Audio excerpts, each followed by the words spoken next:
Ambassador Marcus Cole stood at the entrance of the grand crystalline hall and took a slow breath. The hall was the most beautiful place he had ever seen. Giant crystals grew from the floor to the ceiling, each one glowing with soft purple and blue light. Thousands of alien beings filled the massive room, representing 32 different species from across the galaxy. They had all come to witness this moment. 14 months. That was how long Marcus had worked for this day. 14 months of meetings, arguments, sleepless nights, and careful negotiations. The Terraform Accord would change everything for humanity. The Valorian Empire would give Earth access to 17 empty planets. And in return, humans would share their atmospheric processors. These machines could turn dead rocks into living worlds with breathable air. It was the biggest deal in human history. Marcus walked forward, his footsteps echoing in the quiet hall. He was a tall man with gray hair and tired eyes. At 63 years old, he had spent most of his life serving humanity among the stars. He had seen wonders that most humans could only dream about. He had also seen tragedy. 5 years ago, his daughter Sarah had died in a shuttle accident during a relief mission. The pain never left him, but he kept working. There was always more work to do. Emperor Valeth IX sat on his throne at the far end of the hall. The Valorian ruler was an impressive sight. His species stood nearly 8 feet tall, with pale blue skin and 4 arms. Golden robes covered his body, and a crown of living crystal rested on his head. His dark eyes watched Marcus approach with what seemed like respect. The other ambassadors parted to let Marcus through. He recognized many of them. The turtle-like Kethmari ambassador nodded at him kindly. The insect-like Moravex representative clicked its mandibles in greeting. Even the cold and distant Synthral observers seemed to pay attention. Everyone knew how important this day was. Marcus reached the ceremonial platform and bowed to the Emperor. Protocol required him to wait for the Emperor to speak first. But before Valeth could open his mouth, someone else stepped forward. Prince Kelrix was young, even by Valorian standards. At 17 years old, he was barely more than a child. He had the same blue skin as his father, but his eyes held none of the Emperor's wisdom. Instead, they burned with the arrogance of someone who had never been told no in his entire life. The prince walked right up to Marcus and looked him up and down like he was examining an animal at a market. "So this is a human," Kelrix said loudly. His voice carried across the entire hall. "I expected something more impressive. They say your species only lives for 80 or 90 years. How sad. Like insects, really." A ripple of discomfort passed through the crowd. Emperor Velet's expression flickered with annoyance, but before he could speak, his son continued. "I have studied your history," Kelrix announced. "Your species spent most of its existence fighting itself over patches of dirt on a single planet. You discovered fire only yesterday in cosmic terms. And now you come here to the greatest empire in the galaxy, acting as if you belong." Ow. The prince laughed. It was an ugly sound. "Tell me, Ambassador, does it not embarrass you to be what you are? A clever beast who has learned to mimic civilization." The hall went completely silent. Marcus felt the words hit him like physical blows. He had faced prejudice before. Many alien species looked down on humans because they were so young compared to civilizations that had existed for millions of years. But no one had ever insulted him so directly, so publicly, at such an important moment. He could feel every eye in the room watching him. The Kethmari ambassador had closed her eyes in something like grief. Emperor Valeth looked horrified, his mouth hanging open. Even the other Valorian nobles seemed shocked by the prince's behavior. Marcus knew what was expected of him. He should protest. He should demand an apology. He should make a scene, force the emperor to discipline his son, use this moment to gain an advantage in the negotiations. That was what a diplomat was supposed to do. But Marcus Cole was not just a diplomat. He was a human being, and he had spent his entire life learning one simple truth. Some words do not deserve a response. He looked at Prince Kelrix for a long, silent moment. The young alien met his gaze with a smirk. Clearly expecting anger or fear or pleading, what he saw instead made the smirk fade. Marcus's eyes held no anger. They held no hatred. Instead, there was something far worse. There was disappointment. Deep, quiet, profound disappointment. It was the look a father might give a child who had done something shameful. It was the look of someone who had expected better and been proven wrong. Without a single word, Marcus closed his diplomatic folder. The soft sound of paper meeting paper seemed impossibly loud in the silent hall. Then he turned around and walked away. He did not look back. He did not hesitate. His footsteps echoed through the grand crystalline hall as he walked past the shocked ambassadors, past the frozen guards, past the massive crystal doors, and out of the building entirely. He walked straight to the human shuttle that waited outside. His aide, a young woman named Lieutenant Chen, looked at him with confusion. "Sir?" "The ceremony we're leaving," Marcus said quietly. "But sir, the accord, there will be no accord." Marcus sat down and transmitted a single-coded message to Earth's diplomatic corps. The message was only 3 words long: departing. Explain later. The shuttle lifted off and left Valorian space within the hour. Back in the grand crystalline hall, Emperor Valethix slowly turned to look at his son. The prince was still standing on the ceremonial platform, his smirk completely gone. He looked confused, like a child who had broken a toy and did not understand why it would not work anymore. Father Kelric started. It was only the Emperor's roar of fury shook the crystal walls. It could be heard 3 corridors away. Servants and nobles fled in terror as the most powerful ruler in that sector of the galaxy screamed at his son, with a rage that had not been seen in generations. But all the screaming in the universe could not change what had happened. The human had left, and he had not said a single word. In the diplomatic circles of the galaxy, silence was often more powerful than any speech, and Marcus Cole's silence would echo for years to come. No one in that hall would ever forget the sight of a single human turning his back on an empire. And no one would ever forget the look in his eyes when he did it. Not anger, not hatred, just disappointment, and that, as the galaxy would soon learn, was far more terrifying. The first signs of trouble appeared within 3 days. Emperor Valeth received the report during his morning meal. A human merchant vessel that regularly delivered rare medicines to Valorian colonies had changed its route. It would no longer be stopping at any Valorian port. When the port authority asked why, the human captain gave a simple answer: new company policy. The Emperor frowned, but thought little of it. 1 ship meant nothing. By the end of the week, 12 more human ships had quietly disappeared from Valorian trade routes. No announcements were made. No angry messages were sent. The humans simply stopped coming. Then the real problems began. For the past 5 years, human doctors had been working on Valoria Prime to fight a terrible plague. The disease had killed millions before the humans arrived with their strange medicines and clever treatments. They had not cured the plague completely, but they had slowed it down. They had saved countless lives. On the 4th day after the incident in the Grand Crystalline Hall, every single human doctor packed their bags and left. The head of the medical exchange program, a kind woman named Dr. Sarah Okonkwo, left a polite message for the Valorian Health Ministry. Due to recent diplomatic developments, the medical exchange program has been suspended pending review. We wish your people good health and hope to resume cooperation in the future. There was no anger in her words, no threats, just a calm statement of fact. The plague began spreading again. Within 2 weeks, Emperor Valeth called an emergency meeting with his advisors. He paced back and forth in his private chamber, his forearms waving in distress. "This is unacceptable," he growled. "Send envoys to Earth immediately. Offer apologies. Offer gold. Offer whatever they want." His chief diplomat, a nervous, older Valorian named Counselor Thren, bowed deeply.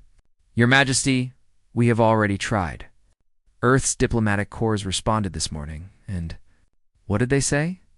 Counselor Thren pulled out a small device and read the message aloud. "Ambassador Cole's departure was not a negotiating tactic. It was a personal decision which we fully support. Humans do not conduct business with those who view us as animals. We wish the Valorian Empire well in its future endeavors. Signed, Director Helena Vasquez, Earth Diplomatic Corps. The Emperor stared at his counselor in disbelief. That is all? No demands? No conditions for returning? No, Your Majesty. They simply wished us well. For a long moment, no one spoke. Then Velith sank into his chair and put his head in his hands. More bad news arrived. Every day, human engineers had been working on the Empire's new space station, a massive project that would take decades to complete. The station used human-designed power systems because human technology in that area was surprisingly advanced. When the human engineers left, they took their knowledge with them. Valorian engineers tried to continue the work but quickly discovered they did not understand how the systems functioned. The space station sat unfinished, a skeleton of metal floating in orbit, trade deficits mounted. It turned out that humans had been buying large quantities of Valorian crystal artwork, providing income to thousands of artists and craftsmen. Without human buyers, the market collapsed. Artists who had been wealthy found themselves unable to sell their work. The Valorian currency began to weaken. Other empires, seeing the chaos, started to distance themselves from Valorian partnerships. No one wanted to be associated with a failing power. Through it all, the humans said nothing. They made no speeches condemning the Valorian Empire. They issued no threats. They simply withdrew, quietly and completely, like a tide going out. 1 month after the incident, the Kethamari ambassador requested a private audience with Emperor Valith. Her name was Elder Theska, and she was over 400 years old. Her species lived for a very long time, and they had been dealing with humans since the first. Earth ships reached the stars. The Emperor received her in his private garden. Away from the chaos of the court, "I appreciate you coming, Elder Theska," Velith said wearily. He looked like he had not slept in days. "Perhaps your wisdom can help me understand what is happening." The old ambassador moved slowly to a stone bench and sat down. Her shell was covered with age marks, and her eyes were cloudy. But her voice was strong. "Psst. What is happening, Your Majesty, is exactly what always happens when someone dismisses the humans. I do not understand. We have faced enemies before. We have fought wars. But this..." Valith shook his head. "They are not attacking us. They are not demanding anything. They are just leaving," Estheska said simply. "That is what humans do." She was quiet for a moment, gathering her thoughts. "When my people first met humans, we made the same mistake you did. We saw their short lifespans and assumed they were insignificant. We saw their young civilization and assumed they had nothing to offer. We treated them as lesser beings. What happened? They left. Just like this. No anger, no revenge. They simply stopped coming to our worlds. They stopped sharing their ideas with us. They stopped helping when we needed help." The Ska's old eyes grew sad. "It took us 50 years to earn their trust again. 50 years of apologizing, of proving ourselves, of showing that we had changed. And we were lucky. Some species never managed it at all."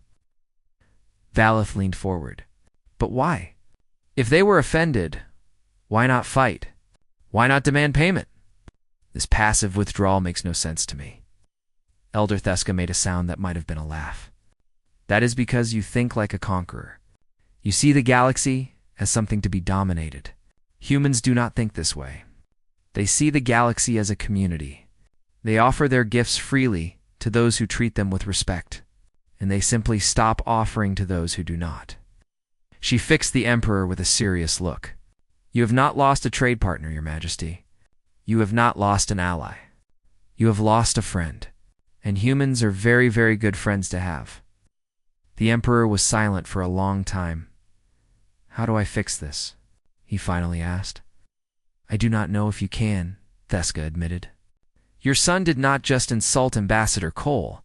He insulted him in front of the entire galactic community.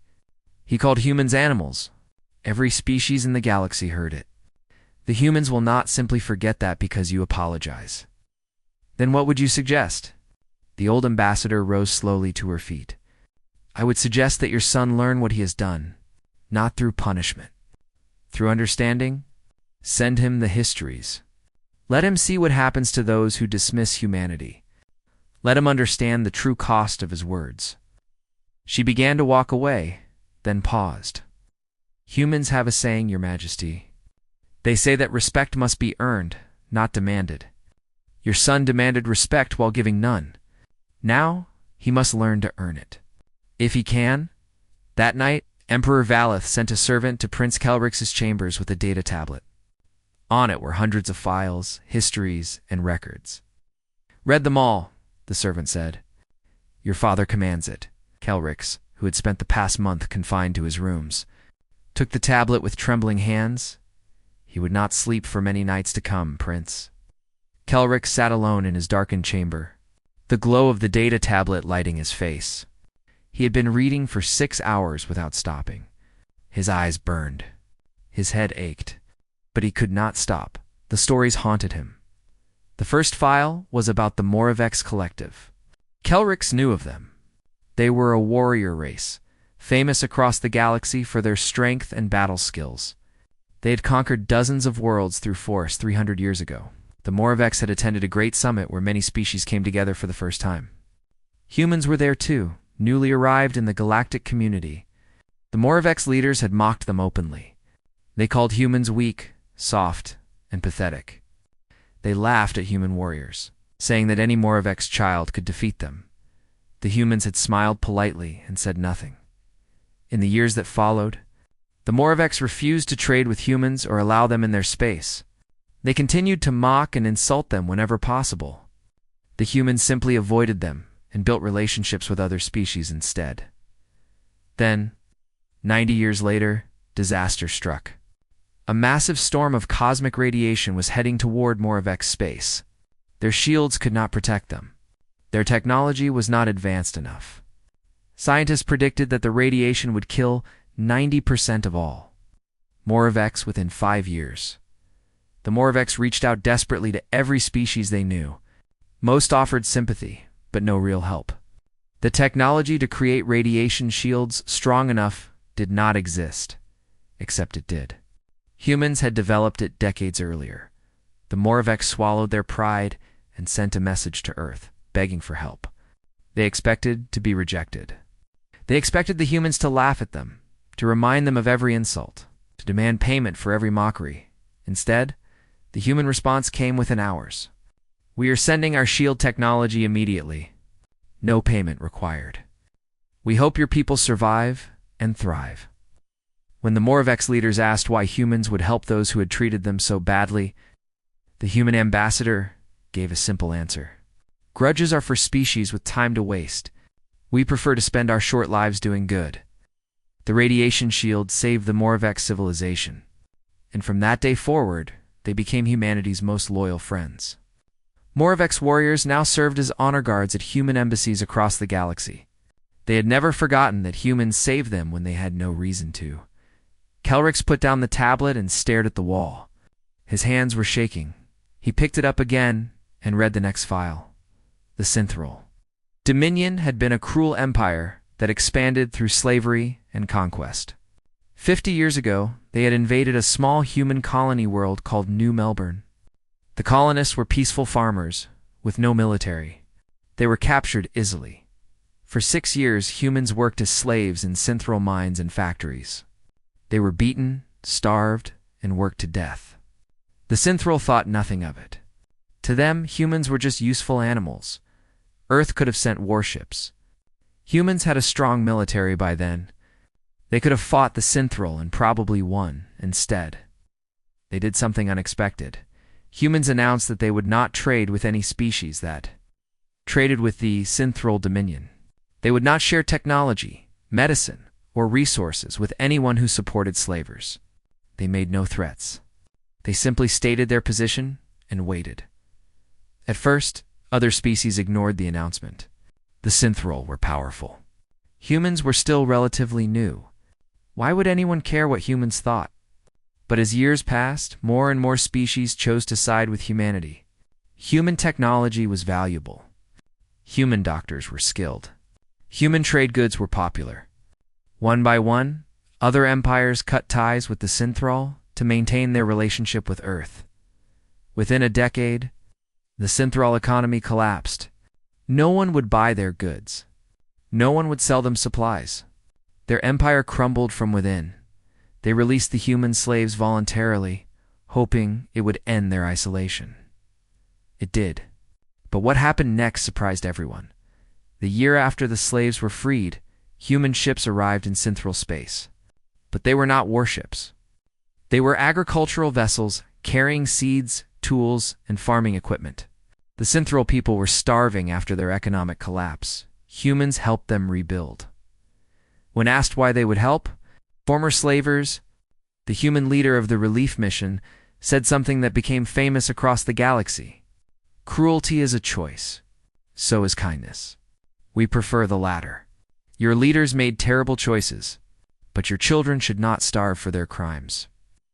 Kelrix felt something wet on his face. He touched his cheek and realized he was crying. Valorians rarely cried. It was considered a sign of weakness. He did not care. He read file after file through the long night. Each story was different, but they all showed the same thing. Humans were not remarkable because they were powerful. They were remarkable because they chose to be good when they had every reason not to be. He read about the human doctor named James Okafor, who spent 40 years on the dying world of the Kethferi. Their species was being killed by a genetic disease that no one could cure. Dr. Okafor dedicated his entire life to finding a treatment. He worked without pay, without recognition, without rest. He succeeded. He saved an entire species. When he finally died of old age on that distant world, the Kethferi declared a year of mourning. Their entire civilization stopped to honor one human who had given everything for people who were not his own. Finally, Kelrix came to the file about Ambassador Marcus Cole. He learned that Marcus had served humanity for over 40 years. He had negotiated peace treaties, organized relief missions, and built bridges between species that had been enemies for centuries. He was known across the galaxy as a man of honor and kindness. He learned that Marcus had a daughter named Sarah. She had followed in her father's footsteps, becoming a relief worker who helped disaster victims on alien worlds. 5 years ago, her shuttle had crashed during a mission to help refugees. She died instantly. Marcus had taken 1 month to grieve. Then he returned to work. When colleagues asked how he could continue after such a loss, said simply, "Sarah would not want me to stop. There are still people who need help." This was the man Kelrix had called a beast. This was the man he had mocked and humiliated in front of the entire galaxy. Kelrix set down the tablet and covered his face with his hands. For the first time in his life, he truly understood shame. Not embarrassment at being caught doing something wrong. True shame. The deep, painful knowledge that he had hurt someone who did not deserve it, someone who was, in every way that mattered, better than him. He stayed in his dark chamber for 3 days, unable to face anyone. When he finally emerged, something in his eyes had changed. His father noticed immediately. "You've read the files," Emperor Valeth said. "Yes, father. And what have you learned?" Kelrix was quiet for a long moment. When he spoke, his voice was soft. "I learned that I am a fool, and I learned that an apology will never be enough for what I have done." He looked up at his father with determination. "But I have to try. I have to understand them better. I want to go to Earth." The Emperor stared at his son for a long time. Then, slowly, he nodded. "Then go. Learn what it means to be truly civilized. Because clearly, we have failed to teach you here." It was the harshest thing Valeth had ever said to his son. It was also the kindest. The transport ship was small and uncomfortable. Prince Kelrix sat in a cramped seat designed for species smaller than Valorians, his long legs folded awkwardly beneath him. Around him sat travelers from a dozen different worlds, all heading to Earth for their own reasons. No one knew who he was. He had left his royal clothes behind. He wore simple gray traveling garments. He carried no guards, no servants, no symbols of his rank. He had even changed his name. To the other passengers, he was simply Kale. young Valorian student hoping to learn at a human university. It felt strange to be nobody. His entire life, doors had opened automatically when he approached. People had bowed. Servants had brought him whatever he wanted before he even asked. Now he had to wait in line like everyone else. He had to carry his own bags. He had to figure things out for himself. It was humbling, and that, he realized, was exactly the point. Earth appeared in the viewport after 3 weeks of travel. It was a small planet, mostly blue and green, wrapped in swirls of white cloud. Compared to the massive worlds of the Valorian Empire, it looked almost delicate. Yet this tiny world had produced the species that had shaken his empire to its core. Without firing a single weapon, Kelrix enrolled at a university in a city called Boston. The application process alone was an education. No one cared that he was royalty. The admissions office treated him exactly the same as every other applicant. His essays were judged on their merit, not his bloodline. He was rejected twice before finally being accepted in the Valorian Empire. Such rejection would have been unthinkable. The son of the emperor did not get rejected. But here, he was just another student. His first weeks were difficult. Human buildings were too small for him. He constantly bumped his head on door frames. Human food was strange, and most of it did not agree with his stomach. The weather was too cold. The days were too short. Worst of all was the loneliness. In the palace, he had always been surrounded by people. Here, he knew no one. Other students looked at him curiously, but kept their distance.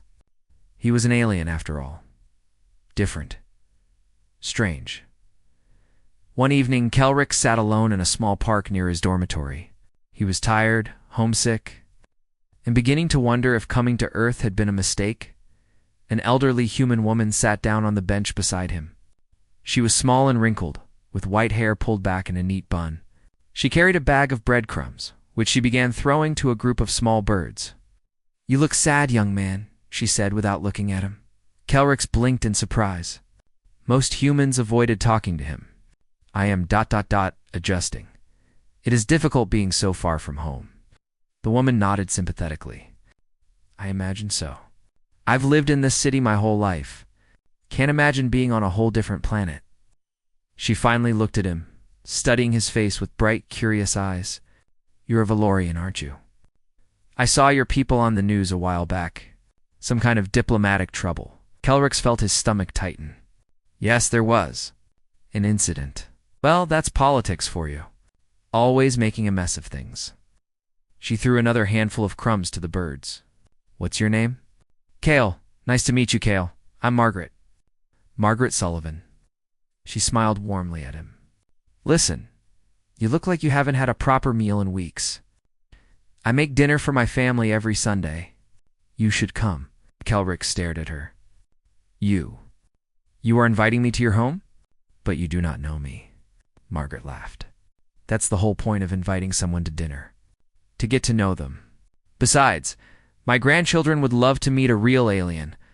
They're always asking questions about space." She wrote her address on a piece of paper and pressed it into his large hand. "Sunday at 6. Don't be late. And don't bring anything fancy. Just bring yourself."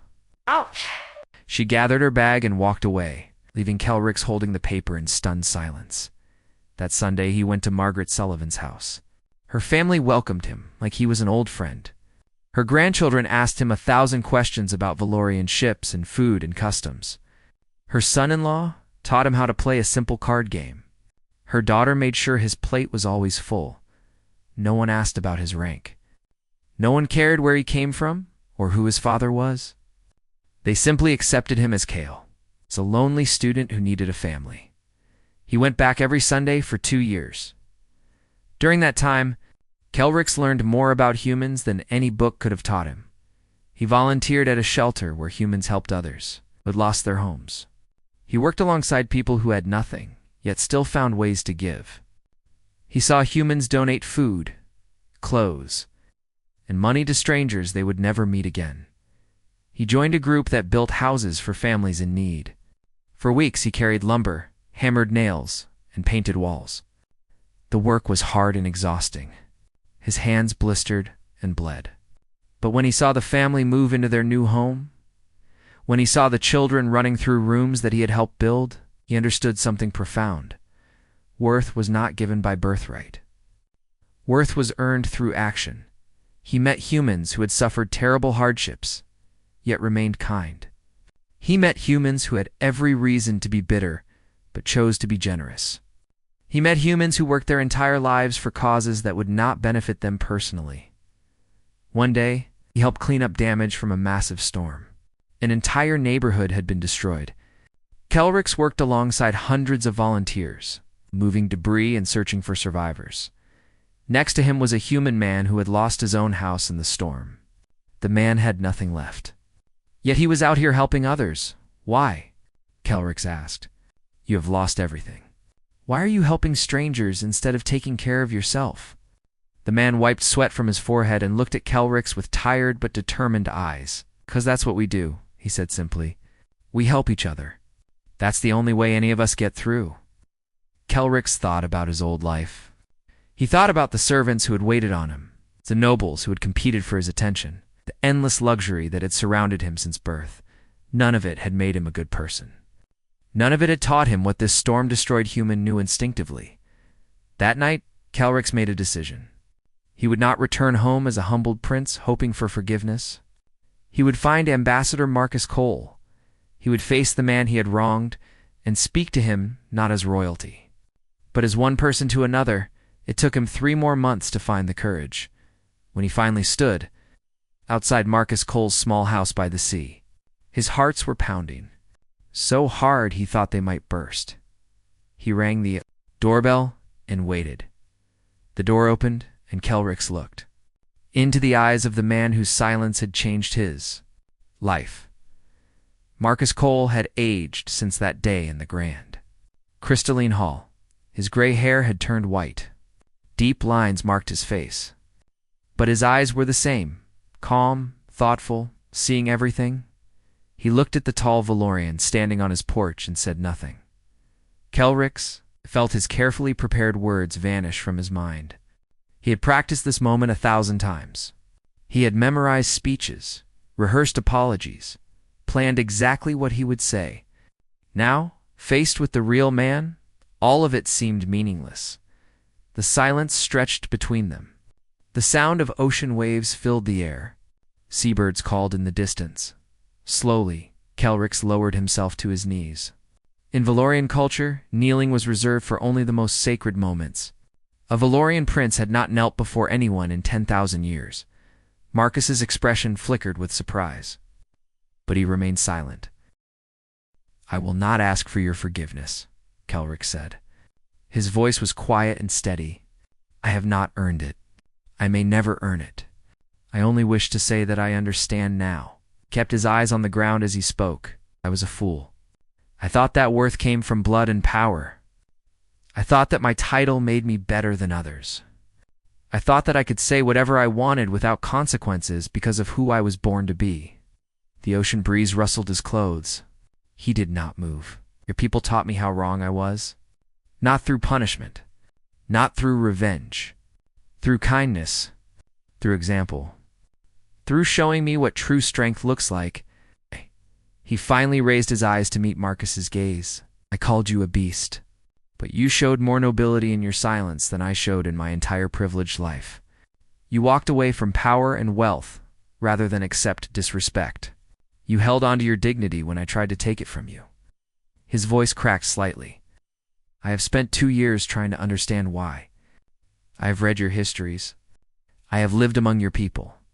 I have worked beside them, eaten at their tables, and learned from their kindness. And I think I finally understand." Marcus still had not spoken. He simply watched and listened. Humans do not measure worth by what someone is born with. You measure worth by what someone chooses to do. The poorest human who helps a stranger is worth more than the richest prince who harms one. Kelrix bowed his head again. "I was taught that my blood made me important. Your people taught me that only my actions matter." For a long moment, neither of them moved. Then Marcus Cole did something unexpected. He extended his hand. "Get up," he said. His voice was gentle, not cold. "I'm making tea." Come inside. Tell me what you've learned." Kelrick stared at the offered hand in disbelief. After everything he had done, after the insult that had echoed across the galaxy, this man was inviting him into his home. He took the hand and let Marcus help him to his feet. The house was small and simple. Books lined the walls. Photographs sat on shelves, showing Marcus at different ages, standing with people from dozens of different species. One photograph showed a young woman with Marcus's eyes and smile. "My daughter Sarah," Marcus said, noticing where Kelrick was looking. "She died 5 years ago." "I know. I read about her. I am sorry." Marcus nodded and continued making tea. "She would have liked you, I think. She always believed in second chances." He sat in Marcus's small kitchen as the sun set outside. Kelrick told him everything. He told him about the files he had read, the sleepless nights, the shame that had burned in his chest. He told him about coming to Earth, about Margaret Sullivan and her Sunday dinners, about building houses and helping storm victims. Marcus listened without interrupting. When Kelrick finished, the old ambassador was quiet for a long time. "Do you know why I walked away that day?" Marcus finally asked. Kelrick shook his head. "Because answering you would have given your words power. If I had shouted or demanded an apology, we would have been equals in the argument. Two people fighting?" Marcus took a sip of his tea. "But by saying nothing, I showed that your words were not worth responding to. I showed that I valued my own dignity more than I valued winning a fight with a foolish child." He looked at Kelrick with those calm, seeing eyes. Anger is easy. Revenge is easy. Walking away is hard. It means accepting that some people will never understand, and that trying to make them understand is a waste of time. He smiled slightly. But sometimes, walking away is exactly what makes people understand. The silence says more than any words could. Kelrick nodded slowly. He was beginning to truly comprehend. "What happens now?" he asked. "My people are suffering without human help. The plague is spreading. The economy is failing. I cannot undo what I did, but I want to help fix it." Marcus set down his cup and looked out the window at the darkening sea. "The Terraform Accord was never really about planets or technology," he said. "It was about trust. Trust takes time to build and seconds to destroy. You destroyed it with a few words." Kelrick felt his heart sink. "But," Marcus continued, "trust can also be rebuilt. Slowly, carefully, through actions, not words." He turned back to Kelrick. "You have spent 2 years learning what it means to be human. Now go back and teach your people what you have learned. Show them that worth is earned through kindness and service, not demanded through power and title. Will that be enough?" Marcus smiled, and for the first time there was warmth in it. "I don't know, but it's a start." They talked until dawn filled the sky with orange and pink light. 1 year later, the Terraform Accord was finally signed. But it did not happen in the Grand Crystalline Hall. It happened in Marcus Cole's garden, surrounded by flowers and the sound of the sea. The witnesses were not galactic dignitaries. They were Marcus's neighbors, the children he taught about the stars, and an elderly woman named Margaret Sullivan who cried happy tears when she saw her adopted alien friend achieve something wonderful. Prince Kelrick stood beside his father as the Emperor signed the agreement. But it was Kelrick's quiet words to the gathered crowd that would be remembered. "I once called a human a beast," he said. "I was wrong. Humans are the most remarkable species in the galaxy. Not because of their technology or their power, but because they choose kindness when cruelty would be easier. They choose to help when walking away would be simpler. They choose to forgive when holding grudges would feel better." He looked at Marcus Cole, who nodded slightly. "This agreement is not about planets. It is about learning from those who are better than us. And I promise you, I will spend the rest of my life trying to be worthy of what they have taught me." Years later, when Kelrick became Emperor Kelrick the Reformer, he transformed Valorian society. He taught his people that true nobility came from service, not from blood. He became humanity's greatest advocate in the galaxy, and in every speech he gave, he told the same story. The story of the day he insulted a human, and the human simply turned and walked away. That silence, he would say, taught him more about honor than a lifetime of royal tutoring ever had, and across the galaxy. Other species began to understand what the Valorians had learned the hard way. Humans were not remarkable because they were powerful. They were remarkable because they were good, and that made all the difference.